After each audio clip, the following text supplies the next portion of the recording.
Hi there, friends. I'm so very excited about this new episode that's a tribute to someone I met so long ago. Welcome to Moments with Pastor Funke, and thank you for joining us. We're calling this one Mrs. Helen Prince. I'm sure it will bless you. Friends, when I was a young lady in the early 80s and a student in the United States, there were many periods when I had to work to keep both body and soul together. One of those times was a summer holiday job that I had in a nursing home, and it gave me the great blessing of meeting a very nice woman. Her name was Mrs. Helen Prince. At the time when I met her, she was 84 years old and was married. Her husband came to visit her every single day from the hours of 4 p.m. to 6 p.m. without fail. Mrs. Prince was in the nursing home because she had some health issues. Although the home had hundreds of residents, with most of them just being darlings, something about this 84-year-old white woman caught my attention and made an indelible mark on my then 21-year-old mind. The woman had grace.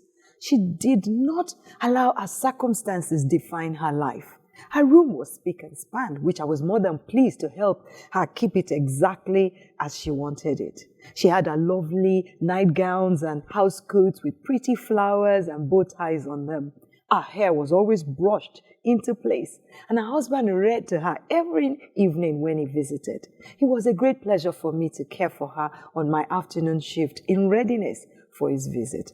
Such was my admiration for this great lady that when she suggested that I change my course of study to medicine, I actually gave it some thought, although I had gone far in my study of accountancy. When it was time for me to return to my school after the summer holiday, living was difficult for me and perhaps for her too. I had come to form a strong liking for this elderly woman who clearly showed her likeness for me too. I still remember her parting words to me, assuring me that I would be all right and I should seriously study medicine because I was good at caring for people. Mrs. Prince didn't give me any money. She didn't give me any gifts. Yet, 38 years after leaving the home and not having any contact with her, I still remember everything about that lady. Friends, there's a quote by the late African-American poet Maya Angelou that illustrates the point of my message today. It goes like this: I've learned that people will forget what you said, people will forget what you did, but people will never forget how you made them feel.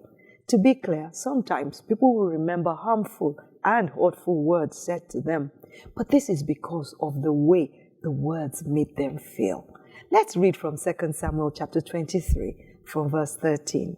And 3 of the mighty chiefs went down and came to David in the harvest time unto the cave of Adullam, and the troop of the Philistines pitched in the valley of Rephaim. And David was then in an hold, and the garrison of the Philistines was then in Bethlehem.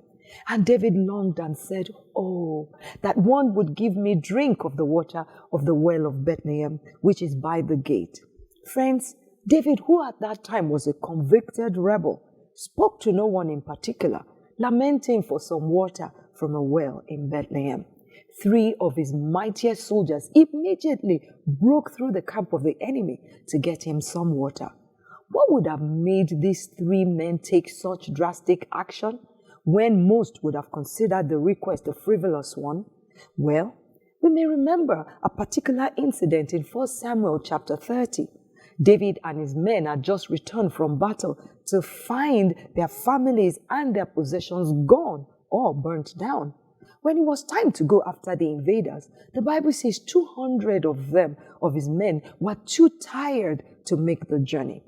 The 400 that went to fight succeeded and brought back more than was lost. Let's go to verse number 21. And David came to the 200 men which were so faint that they could not follow David, whom they had made also to abide at the brook Bessa. And they went forth to meet David and to meet the people that were with him. And when David came near to the people, he saluted them. Then answered all the wicked men and men of Belial, of those that went with David, and said, Because they were not with us, we will not give them aught of the spoil that we have recovered, save to every man his wife and his children, that they may lead them away and depart. Then said David, you shall not do this so, my brethren, with that which the Lord had given us, who had preserved us and delivered the company that came against us into our hand. Are you getting the drift, friends? If you are part of the 200 men that day that David defended, chances are that you'll never forget him or how he made you feel. This is exactly how we build unforgettable encounters. When we defend the rights of those too weak to defend themselves.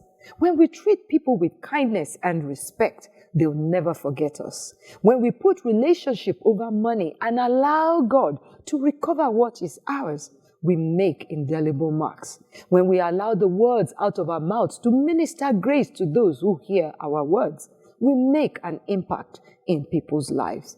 When we, like Mrs. Helen Prince, who made a young person feel good and encouraged, they will remember, and so will God in heaven. Thank you so very much, dear friends, for joining us in this latest episode of Moments with Pastor Funke. Mrs. Prince, God bless your soul. Bye for now, everybody. I'm Pastor Funke.